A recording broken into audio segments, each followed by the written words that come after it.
So don't do at Rome what Romans do. The meeting is on the record, and you can actually refer to it, and if speakers say something, you can take their names. Second, filming and recording without permission is not allowed. You are, however, welcome to tweet using the hashtag CHAfrica. I've been told to say this, so I'm saying it. Over to you, Excellency. We're all ears. I understand you'll speak for 20 minutes or so, and after that, we have a question and answer session. Over to you. Thank you very much. Thank you very much, Nabil Goher, for welcoming me. I am delighted. I would have wanted to speak for an hour, but I was told I have only 20 minutes. I'm delighted to be in this space, ladies and gentlemen, today. And I want to say good morning. Good afternoon, actually. Good afternoon. Let me say I'm happy to be here, and thank you for welcoming me. Your thoughtful invitation reflects a deep interest in forming a genuine understanding of the most important current issues in Kenya, which helps in formulating the best way of engaging with and around them. The reception accorded to my delegation and I has been nothing short of commendable, and has got me thinking that maybe I should have been here earlier. I also appreciate the warm introduction and kind words of my friend and brother Nabil. Ladies and gentlemen, I bring you very warm greetings from the President and the people of Kenya. And as Kenyans say, hamjambo. The matter of where we are today cannot be properly understood independently of the long journey that brought us here, the things we take for granted in Kenya, the aspirations which form our conscious and unconscious expectations, should not be divorced from where and who we are a decade ago. On 4th August 2010, Kenya took decisions whose momentous ramifications continue to unravel even now. The product of that day's referendum was promulgated on 27th August, inaugurating a new governance paradigm. Yet, we did not get to 2010 in a flash. The fundamental issues that animated the desire for constitutional reform revolved around marginalization, an opaque and repressive and unaccountable executive, captive parliament, and a subservient judiciary. Under this undesirable system, citizens served the government instead of the other way around. It was felt that there was neither recourse nor escape except physical flight and exile. Indeed, a large component of our diaspora those days were political exiles. Further, we must never underestimate the social, economic, and political gravitational force exerted by an imperial presidency, which recruited members of parliament to the cabinet and controlled the parliamentary program, appointed judges, and controlled the judiciary, had absolute and unilateral discretionary power over public land, and was effectively in control of every sector. How did the 2010 Constitution change Kenya? First of all, it recreated the executive, delinked it from parliament, and thus ensuring that neither institution was functionally adulterated. A leaner executive of 24 replaced its customarily bloated predecessor, whose size normally ranged around 70. The new executive focused on delivery, with a cabinet dedicated to implementation. Today, appointees of the executive must be vetted by parliament, and an array of constitutional commissions, including the National Land Commission, independent offices now exist to accountably and transparently exercise what in the past were prerogative powers of the executive. The executive has no say in the calendar and operations of Parliament or the judiciary. Its size is restricted and role no longer commingled and conflicted.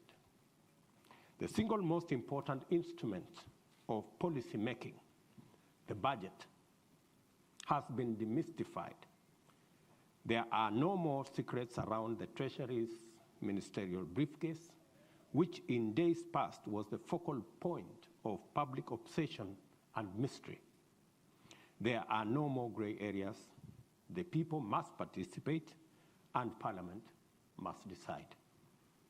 Under the current Constitution, legislative efficiency of Parliament has been enhanced. As a result, Parliament runs an independent program and calendar. Days when the President decided when to dissolve or open Parliament are behind us. In turn, legislative output has improved with 294 bills passed in the last 7 years compared to 83 in a similar period in the past. This efficiency helped us in the constitutional implementation process. Along with the individual focused Bill of Rights, public participation, which did not exist at all in the previous constitutional regime, has been propelled into the center of public policy making and implementation at all levels, further elevating the office of the citizen in governance. The tone and often enough fundamental character of public discourse in Kenya has therefore changed irreversibly.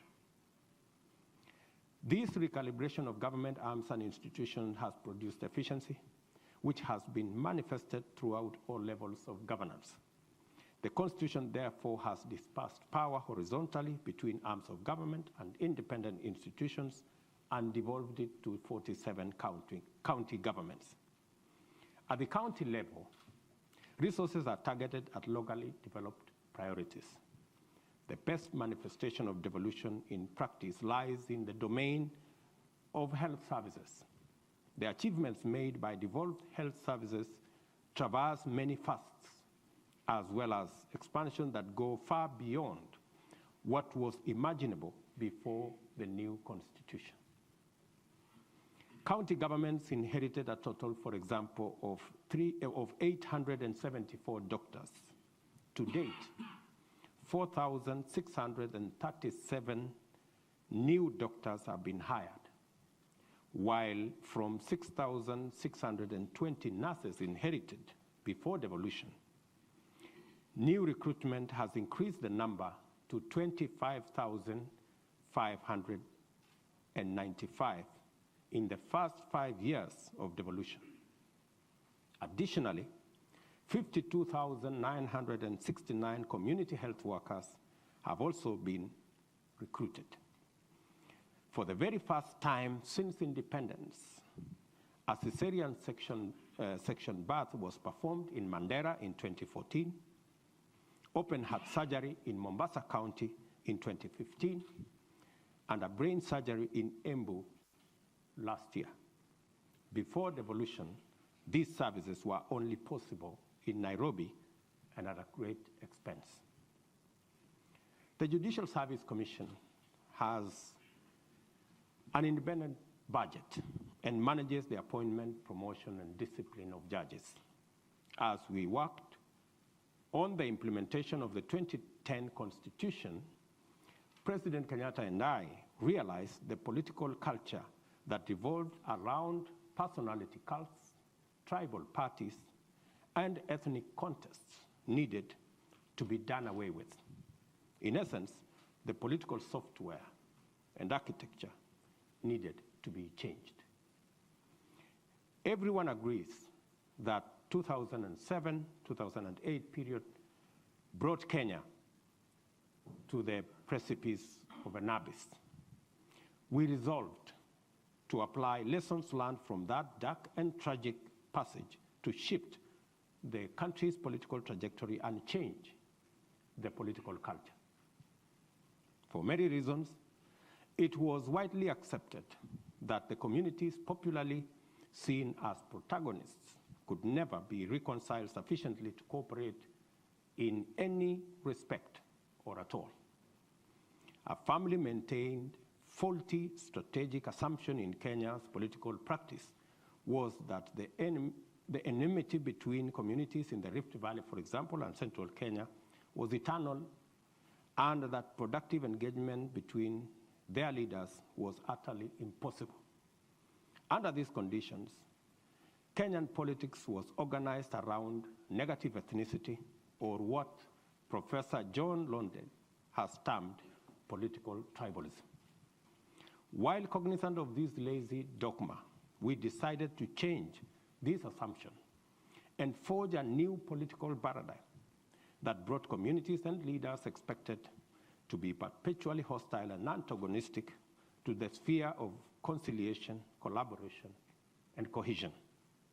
The principal objective of this difficult and politically unpopular resolve was to change Kenya's politics with our eyes not so much on winning seats or gaining power, but on uniting people. Although it was not initially possible to have one political party for the purpose, we forged a coalition that from day one was managed as a single political party for all intents and purposes. Subsequently, we took the next politically difficult decision of formally merging 12 political parties into one party. What did I do? These changed the political landscape in the most fundamental way since our independence. For example, the debate in the last election, because of what we had done, became about the best policy courses to deliver free compulsory primary education and free secondary education, while we took credit for the rollout. Our competitors said they had thought about it. Countrywide transport infrastructure, including the standard gauge railway. While we built the first 600 kilometers in a record 3 years, our competitors said they had planned about it. And resolving the security situation in Somalia was a major campaign contest, while we insisted that it was necessary to keep our troops in Somalia until we eliminate all threats of terrorism. Our competitors canvassed that our troops in Somalia should be brought back home at the earliest opportunity possible. Another fundamental consequence arises from the persistent claim that no party or government had ever won elections on the basis of its development agenda or achievements. In turn, this claim gave birth to the advice that it was necessary to engage in spectacle, drama, sideshows, and emotional appeals, including personal and tribal appeals, to achieve political traction.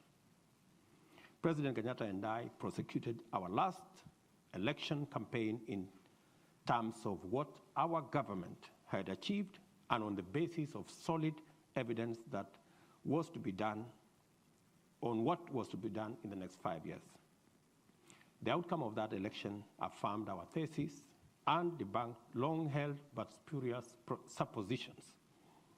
Our party won more seats at every tier than all the other parties combined, and of course, we won the presidency fair and square.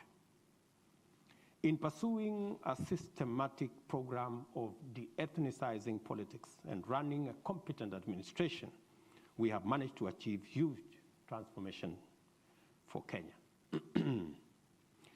Even as we acknowledge the self-evident and direct as well as more nuanced and indirect positive returns of our new constitution, we must also admit that many Kenyans have professed reason to be dissatisfied with certain aspects of the fundamental normative architecture. The reasons given or particulars set out include the much contested winner-take-all character of our electoral contest, as well as perceived functional paralysis occasioned by the disjuncture of the executive and parliament. We know that there is persistent friction and perceived overlap between the levels of governance of our allocation of functions and resources between the two levels of government. There has also been a feeling that the counties do not possess sufficient capacity yet to perform certain functions. Although described in the Constitution in apparent clear terms, debate persists about overlaps, duplication, the shareable revenue vis-a-vis respective functions, the borrowing powers of counties, as well as counties being able to raise own revenues to outgrow current over-reliance on the national government. The question that we need to ask ourselves, are these misgivings well-founded and deserving of a remedial constitutional amendment? The fact that we have registered tremendous success under the current constitution does not mean that any misgivings around some aspects of its architecture are unjustified. In fact, some challenges currently being encountered are not wholly unexpected. Nearly 30% of Kenyans did in 2010 express these concerns in one way or another. At a personal level, I prosecuted a number of them with the expectation that the committee of experts would apply itself adequately. I bear witness to the fact that the issues with the Constitution do actually predate its promulgation. I and others strongly took issue with the way the structure of the executive vis-a-vis the opposition had been formulated. The current formulation undermines executive accountability and saddled our democracy with a headless, incoherent, and dysfunctional opposition. The Constitution neither recognizes nor creates the functions of the official opposition. It is not proper that the leader of a party garnering the second highest votes has no formal constitutional role. Elections in Kenya are close-run contests. Often enough, the winner and the runner-up achieve more than 5 million votes. The winner ascends to a formally constituted constitutional leadership role, while the runner-up becomes a virtual stranger in leadership.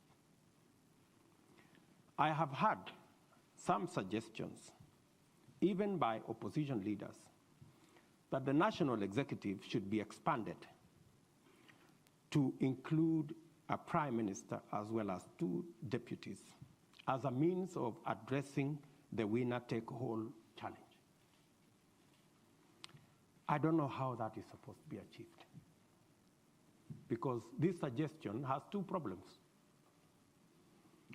It does not resolve the problem, which is that we need a functional, constitutional, official opposition. And secondly, even if the positions were created, it would still be taken by the winning party. So you're not solving the problem. My suggestions are as follows. First, the national government should be reconfigured to comprise the national executive headed by the president and the official opposition headed by the leader of the party or coalition of parties whose presidential candidate wins the second highest votes. That is good for accountability. And secondly, it removes or mitigates the winner-take-all perception. The leader of the party which becomes second becomes the leader of the opposition, and with his or her running mate automatically becomes members of parliament and assume the leadership of official opposition. This formula should apply at the county level as well. I further propose that with the leader of opposition taking leadership of the opposition in parliament, the deputy president should then take over the leadership of government business in parliament. This should be replicated at the county level by deputy governors. The Senate, we must make a decision to make the Senate the upper house,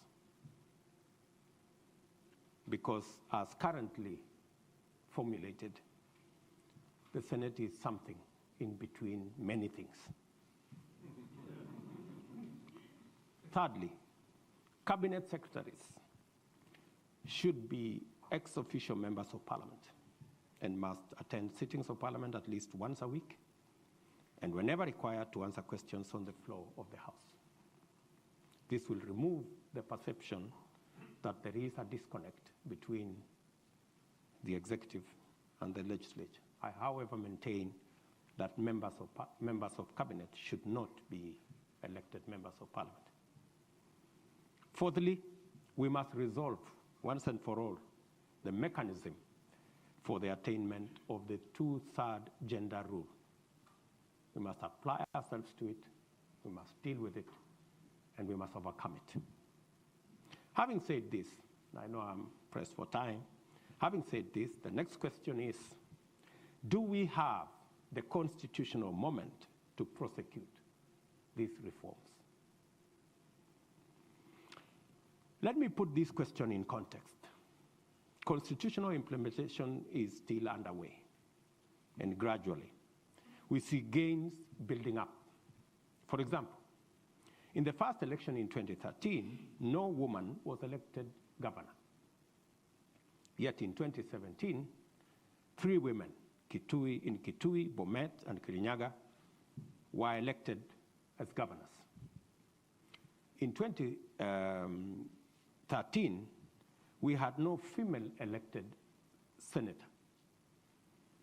This changed in 2017 when Uasin Gishu, Isiolo, and Nakuru County elected female senators. Moreover, no educational requirements being mandatory, the majority of members of county assemblies were persons with limited education in 2013. In 2017, engineers, doctors, teachers, and other highly educated professionals contested and are now serving as members of county assemblies. So progressively, capacity is being built around those institutions. The trend supports the expectation of progressive entrenchment of constitutional standards, values, and principles in every implementation cycle. Thus, have we reached the moment when we may say that we have sufficiently tested the full scope of the dispensation, or do we still need time? That is a decision that Kenyans will have to make. And let me conclude, Mr. Chairman, by saying that even as we worked on consolidating and implementing our new constitution, equally, we focused on regional integration. The same 5 years, we have made tremendous progress in consolidating the East African community. We now have a single tourist visa covering 3 countries. We can travel around East Africa with limited paperwork. Citizens in the East Africa can now travel using their identity cards. And in fact, the East African community is the most progressive trading bloc, with our intra-trade at around 20%. that is the highest, not in Africa, but in the global south. And as we consolidate the EAC, Kenya in 2015 signed into the tripartite agreement that brings together EAC, SADC, and COMESA, and brings together 26 countries, a population of about 625 million, and a GDP of about 1.3 trillion US dollars. Last year, again, His Excellency the President signed Kenya into the Africa Continental Free Trade Area, which is moving at a very high record. We got 44 countries that signed in 1 year. We have already 18 countries that have ratified, including Kenya. In fact, we were the second country after Ethiopia. And within months, we expect another 4 countries to sign, or to ratify, sorry, which means that when we reach 22 countries, the Africa Continental Free Trade Area will come into force. That is in a couple of months. Meaning that as we implemented our devolution program, we didn't lose focus of the need to build a strong regional partnership. It is our contestation that, or our position, that devolution consolidates a nation, harmonizes a nation, it creates a strong nation, and it's strong nations that will have the capacity to forge strong trading blocs regionally. And therefore, it is not a contradiction. It is not a paradox.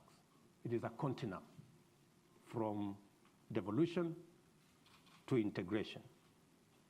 Let me conclude by saying that in one community in the Rift Valley, there is a saying that says,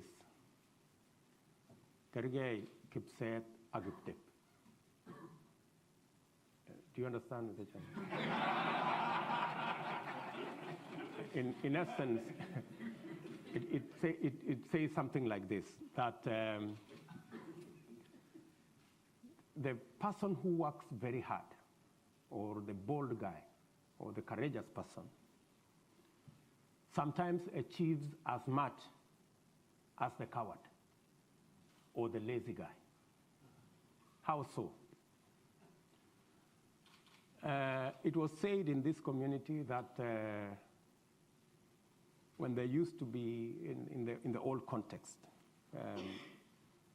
communities used to go to raid cows from other communities. So it was said that the brave guys would go to bring the cows from the next community.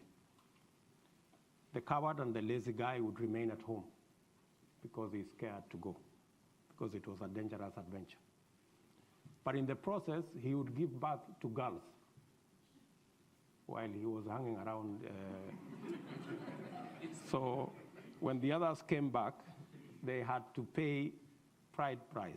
And this character who was at home would give out his girls, and he would end up with some cows. So the brave guys who went to bring cows will have some cows. The coward at home will also have some cows. That's how they... Why am I saying that? I'm saying that just to emphasize the point that there is no contradiction between devolution and regional integration. Thank you very much.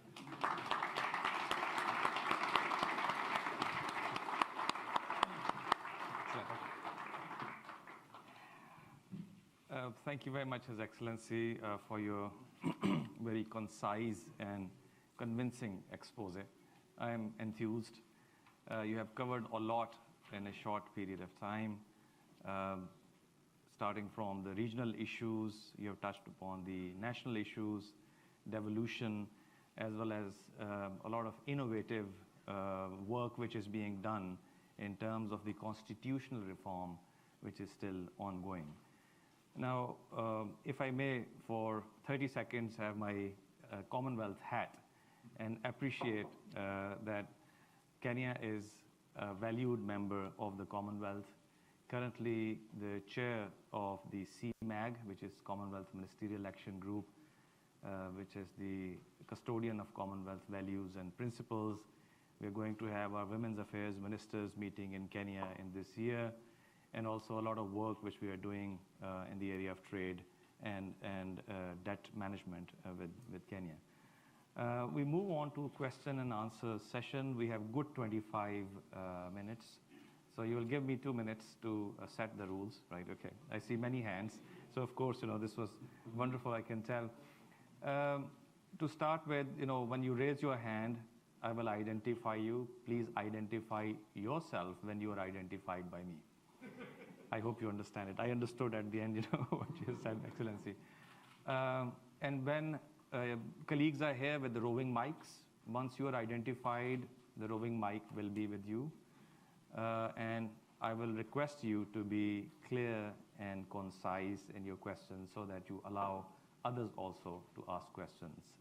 So the time starts now, right? Okay. First one here, and I'll take one on the left. And the second one was this gentleman, because you raised your hand first, right? So the first question from the lady with glasses. Thank you, Your Excellency. My name is Councillor Elizabeth Kang'ethe. I'm an elected councillor here in London, and I'm originally from Kenya. Your Excellency, karibu sana. We appreciate your presence. My question really, or my concern is, first of all, thank you so much. That is too much to cover within the short time that you had. I'm concerned with the diaspora inclusion. I've gone through a document which was through the Commonwealth Secretariat, which is about a survey about understanding the investment potential of the Kenya diaspora. And one of the challenges that we find, or you found as the Commonwealth, is governance issues are perceived to be the greatest barriers to investment, followed by financial system issues and other obstacles.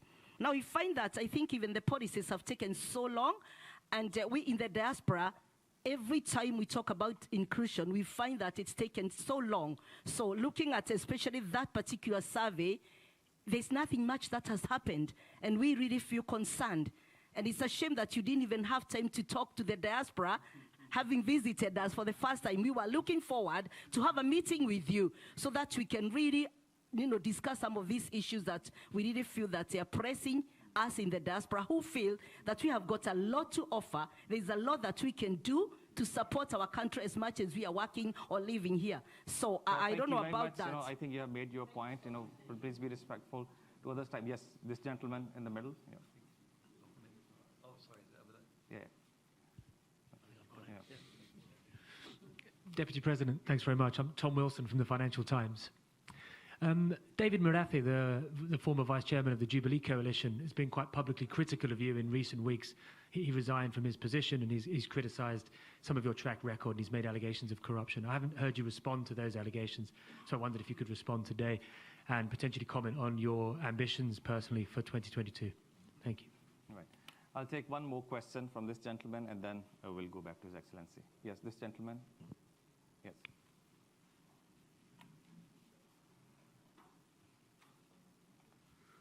I'm Reverend Kamau Anyota, and I work here. I'm an entrepreneur here in London, but I go back to Kenya a lot. Deputy President, Your Excellency, thank you for coming to visit us here in London. We are very delighted that you made the journey. I wish you were able to go tomorrow to where you are going, but I hear you are not. Now, my question is, it seems like in Kenya, during when Kibaki came to power, there was a coming together of the reformists and the conservatives, and the reformists had a very good place in the governance of the country. Then obviously something went wrong, and the reformists just found themselves out of power at some point. And I think your coming together with Uhuru was almost conservatives again regrouping and coming together and gaining power again. People who had benefited from a very conservative regime in terms of their wealth and in terms of their political patronage and the tutorage that they had gotten from the former president, Moi. And then it seems like, in the West, you find that conservatives come and then the liberals come. And don't you think that 2022 is time for the reformists now to come in a very pure way rather than in a coalition so that they can be able to rule the country? Because it's always Right, good. Thank you very much. We got the question. I think, please be respectful. Would you like these 3 questions? Yeah, so. Okay. Yeah. Let me stand. I understand, Elizabeth, your frustration on both aspects of inclusion of the diaspora. We have tried as much as possible working through our Ministry of Foreign Affairs to find the mechanism for us to tap into the resource that is our diaspora. We do not take for granted at all that the diaspora is an important component of our development architecture. In fact, the diaspora is the largest contributor of our foreign exchange. I think upwards of maybe 290 billion last year, which is a huge contribution by a community out there that we haven't reached out sufficiently, I must admit. We have now a diaspora directorate at our Ministry of Foreign Affairs. I think our ambassador is here to try and, as much as possible, reach out to our diaspora and find how they can contribute to their expertise, their talent, in developing our country. We have been trying to find out how, whether we can work on a diaspora bond where they can earn more money from the remittances that we are getting from our diaspora. There are many initiatives. I must say that we haven't found sufficient traction for it, and therefore that explains your frustration. But I want to give you our commitment that we're not giving up at all. It's not in our radar. We will continue to pursue until we make meaning of that huge section of Kenyans that are working hard elsewhere for our country. It is unfortunate also that I was not able to meet the diaspora in London. It is not my making. It is an operation of the Constitution. The President is scheduled to go for a meeting in Addis where he is chairing the section of APRM. It is a constitutional requirement which you passed that when the President is away, the Deputy President must be in country. So I would have loved. In fact, it is not you who is frustrated. I am more frustrated that I was not able to meet the diaspora. But I want to give you my commitment that the next time I am in this part of the world, I will purpose to make sure that we have that engagement because you deserve it. Yeah? My good brother from the Financial Times, I haven't responded to David Murathe in Kenya. I am not about to respond to him in Europe because he doesn't merit my response. However, whatever things that he is raising, he is at liberty to prosecute those issues in the best way he deems best. I can tell you that I am ready to respond to any allegation that will be made, either against my character or against any other adventure that I will engage in. And for the record, the decision as to who becomes the candidate of Jubilee in 2022 is not a personal decision. It is not going to be a decision of a few people. It's going to be the decision of a political party called Jubilee, under the leadership of President Uhuru Kenyatta as party leader. And the membership of the party will decide who becomes that candidate. For the moment, we are not focused on who becomes candidate in 2022. For the moment, we are focused on how to deliver on the commitments that we made to the people of Kenya under the Big Four and Jubilee Manifesto, and that is my focus. Reverend Kamau, you seem to have some science around who is a reformer and who is not. I want to tell you, my brother, that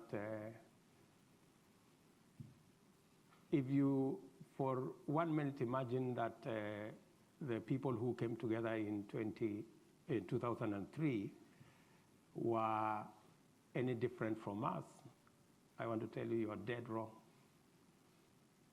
The people in that group is, President Kibaki himself was KANU party, vice chairman forever. Kalonzo was there forever. Musalia was there forever. In fact, if you put together how many years those people were in KANU, I think we calculated the other day, between me and Uhuru Kenyatta, we were in KANU for about, I think, under 20 years. Our colleagues were in KANU for over 100 years. So I don't know how you will classify anybody as this or the other. But I think to respond to the real issue is going forward, how leaders are judged in Kenya, in the best of my thinking, is the contest for the leadership of Kenya should be about track record, ideas, a program that works, because that is what will make the difference in Kenya. It is not about the things that will not matter to the people of Kenya. You know, let me give you an example. We have built a standard gauge railway, 600 kilometers, another 200 kilometers is underway. In the last 5 years, it has been in the books of our government for 30 years. It was not built. We have connected 6.9 million people to electricity in the last 5 years. For 50 years, only 2.3 million Kenyans were connected to electricity. We have tripled the number of households connected to electricity in a record 5 years. We have constructed 7,000 kilometers of tarmac in the last 5 years. 12,000 kilometers were constructed in 50 years. The question you ask yourself is, how possible is it to build a standard gauge railway, to do 7,000 kilometers of tarmac, to connect an additional almost 5 million people to electricity, to increase the number of people on health insurance from 3 million to 7 million in a record 5 years? What was going on before 2030? You know, that's the question you need to ask yourself. And I'm not talking about programs that you cannot go and see for yourself on the ground. And that is why I was saying in my statement that we were told in 2017 that you cannot win an election on the basis of a development track record as a government. You need some emotional things. You need to appeal to emotion. You need to appeal to your community. You need to appeal to... But we said, no, Kenyans can see for themselves what we have managed to achieve. So that is going to be transformed. It is not going to be what ethnicity you come from. It is not going to be whether you look like a reformer or a conservative. It is going to be, what is your track record? What can you do? to change the lives of people. That's the contest. Second round, lady on this side in red and blue. Thank you. Thank you. My name is Dorcas Guata. I'm from Zimbabwe, working in East Africa and Southern Africa. Dorcas Guata, G-W-A-T-A. Okay. May I start commending by, may I commend you on Kenya's progress in the last couple of years in the face of challenges. Your model of development will be relevant to many of us in the continent. You'll be aware of Zimbabwe's history, current situation and historic situation. I wonder if you could speak to lessons that Zimbabwe can take from Kenya, if any, particularly in terms of regional engagement and international engagement. And considering the southern belt of Africa is much more fragmented than the eastern belt, is there a scope there for eastern region of Africa to support the southern region of Africa?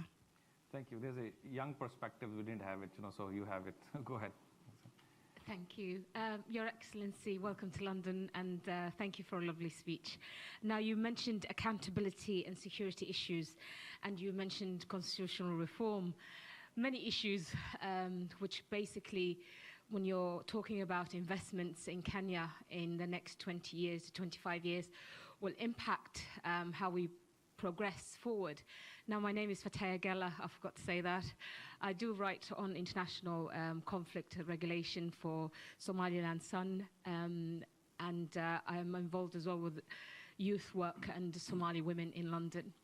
My question to you is, you mentioned, given that Kenya has experienced recently the terror attack by Al-Shabaab, given the fact that Kenya and Somalia are neighbors, and that the troops who are on a peacekeeping mission are much needed in Kenya, as you have mentioned in your speech. Is there a future where Kenya will withdraw from Somalia? And is there also a decision by the Kenyan government to close the refugee camps in Dadaab and for the refugee, the Somali refugee and the South Sudan refugee, to deal with the security issues? Thank you. That gentleman at that corner. Thank you so much. Thank you so much, Your Excellency. That was an amazing presentation. And my name is David Mutai. I'm the Director for Intergovernmental Relations, Bomet County. And I just want to say that you're coming together with the who brought peace in the country, which we really appreciate as the global community, as Kenyans. And also staying together, we've seen amazing development. From the presentation, 2 questions. The first one is addressing the wage bill in the country. I think there've been talk about the wage bill can be addressed through reduction of overrepresentation. So what is your opinion on that? Too many MPs, MCAs, and all that. The second is on the referendum. You've given very good suggestions, which I really agree with, giving the leader of opposition a substantive position. That really makes sense. The winner takes all is what has caused problems in Kenya ever since. So my question is, would that be addressed through a referendum or through other administrative mechanisms? Thank you. Thank you. Just a very quick one from, if you don't, Excellency, I thought, My name is Wekesa, PhD student at King's College London. And my question is still on the management of elections, which over time they've become a powder keg for violence in Kenya. In your personal opinion, and Isaac Hassan, the former IEBC chair, had alluded to it, do you think IEBC has the logistical capacity to manage 6 elections in one day? And are you of the opinion that perhaps we need to stagger our elections into different aspects to manage them? Excellency. Dorcas,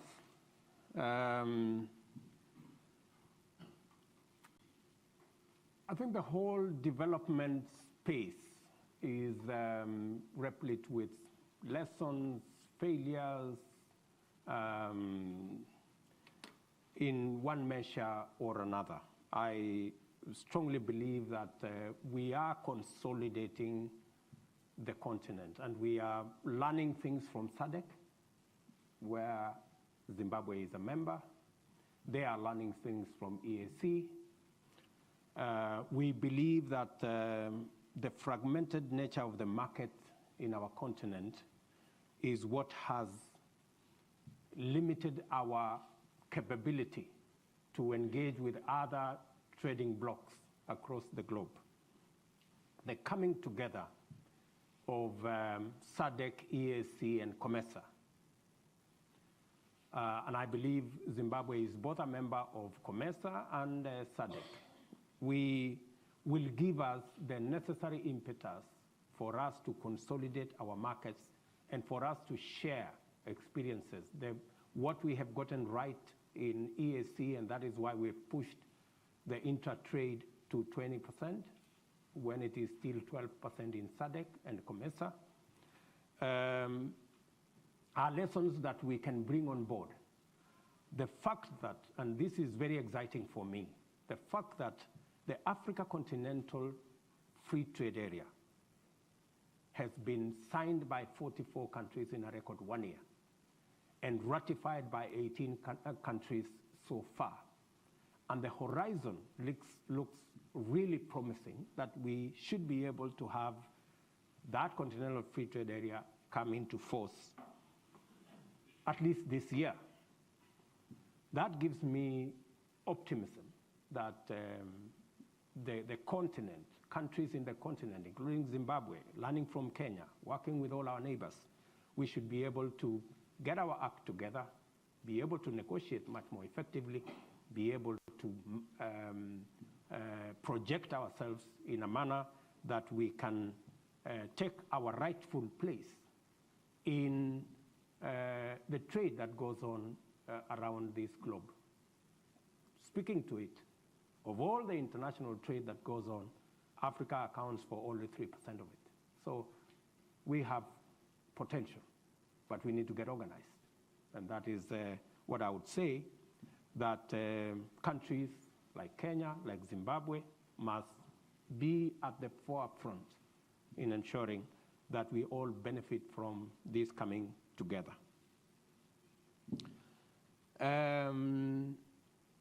Fata? Yeah?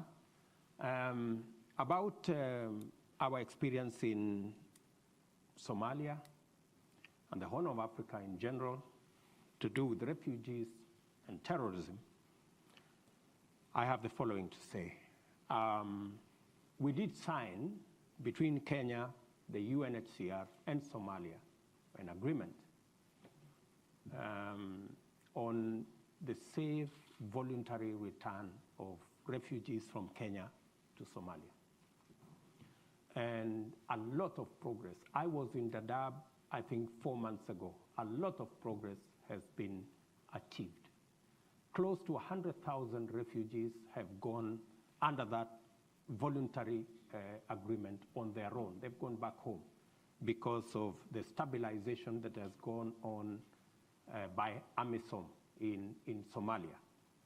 It's not all bad news. It is only the bad news. It's only that bad news get to the media more than the good news. There is a lot of good news going on around the whole of that refugee challenge that we have as a country and as a region. On the aspect of terrorism, terrorism is not primarily or centrally around Somalia only. Terrorism, as we all know, is an international problem, transboundary, regional, international challenge that we have, and we have to deal with it as such. We have taken the posture as Kenya, and we have taken the position as Kenya, that we will play our role as a country in every space that is available to work with others to deal with the challenge of terrorism. And until we are satisfied as a country that we have minimized the threat of terrorism sufficiently, we will not walk away from any situation on account of difficulty or anything. So our presence in Somalia is guaranteed under AMISOM because as a country we believe that fighting terrorism in Somalia is as good as fighting terrorism in Kenya. If we do not fight terrorism in Somalia, we must be ready to fight it in Kenya. So we are better off fighting it in every space so that we stand the best possible chance of eliminating that challenge. Mr. Mutai, on the wage bill and the referendum, I posed the question. We have all manner of suggestions, and I did say that yes, we have issues with the Constitution. The question we need to ask ourselves is, have we reached the threshold where we say we need to take these issues to a referendum? That is a decision that will have to be made by Kenyans in some way. Do we carry out a referendum alongside the next general election? That's an option. Do we have the resources to do the census this year, boundary review next year, an election in 2022, and a referendum somewhere in between? Is that reasonable? Is that possible? That's another discussion that needs to be gone into. So I do not have a straight answer as to whether this should be addressed in the referendum or so. On matters to do with wage bill, yes, we have a challenge on the wage bill, and the challenge on wage bill goes beyond what you have said. I do not subscribe to the people who say we are overrepresented. I think we need to interrogate the wage bill, in the way we should. What percentage of the wage bill comes from representation? What do we need to do? And I think that's a discussion that we do not want to superficially address ourselves to. Mr. Wekesa, about the capacity of the IEBC and the problem we have with elections. I believe very strongly that in our politics, IEBC is the least of our problems, in my very honest opinion. It is only that it is a convenient excuse for people who don't win the elections.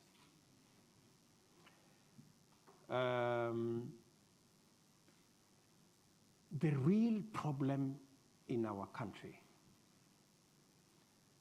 is not the management of the election. Because to the best of my knowledge, and I have been in many of these elections, the real problem is that we have people who participate in elections and they have only one outcome in their mind. And that is not how Democrats operate. If you go to an election and you are only expecting to win, then you have a problem. Because when you go to an election, the options are you win or you don't win. So the real problem, according to me, and I'm not saying I'm right, from where I sit, the real challenge is that we have people who do not believe in democracy participating in democratic elections. So that's where you have a problem. Because if you participate in a democratic election, you must expect an outcome this way or the other way. And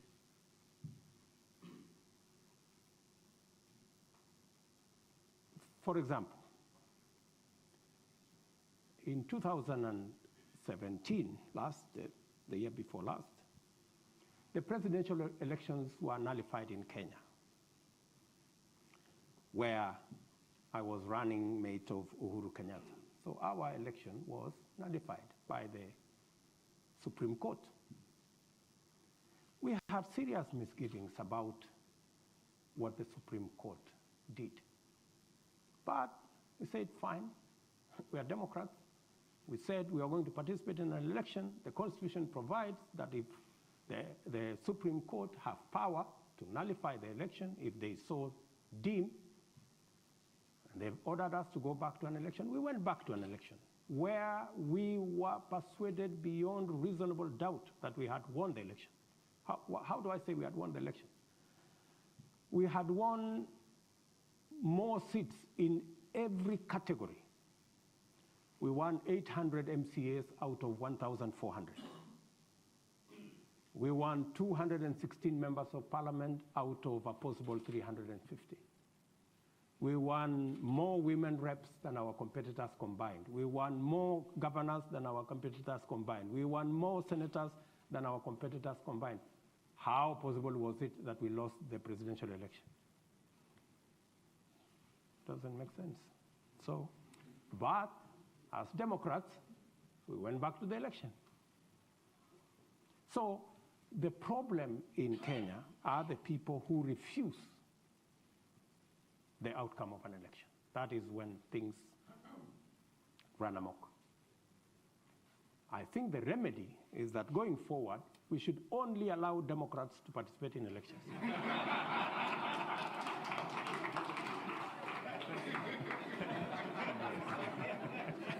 Okay. All right. Well, all good things come to an end. I'm sorry, I see many. On this high note, I'm sorry, we are running out of time, and we have to close this meeting. I wanted to thank everybody for your valuable time, for being here. We had a very, very free and frank exchange of views. And thanks to Chattam House for arranging this event. And my last request will be that you please keep seated for just 10 seconds for me before His Excellency Dr. William Ruto leaves this room. And perhaps we would like to finish this with a big round of applause for him for making it today despite his visit.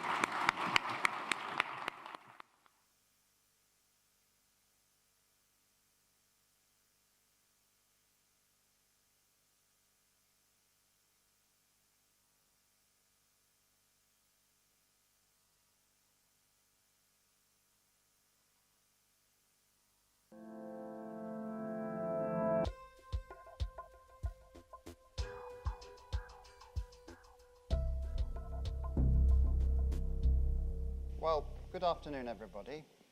My name is Alex Vines. I'm the Director for Area Studies and International Law here at Chattam House and head of its Africa program. And I'm delighted this afternoon to be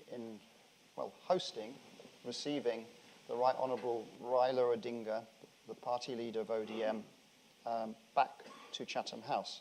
He has spoken here before, and as you know, he is the leader of Kenya's opposition coalition for reforms and democracy and leader and founding member of the Orange Democratic Party.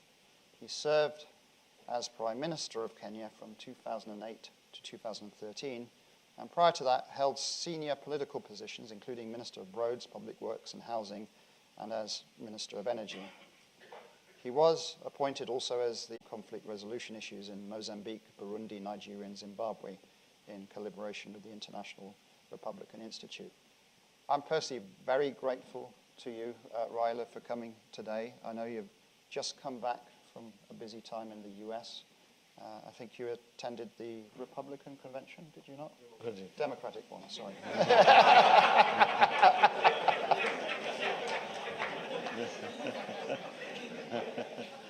You see, when I was reading International Republican Institute, I was thinking maybe you did both.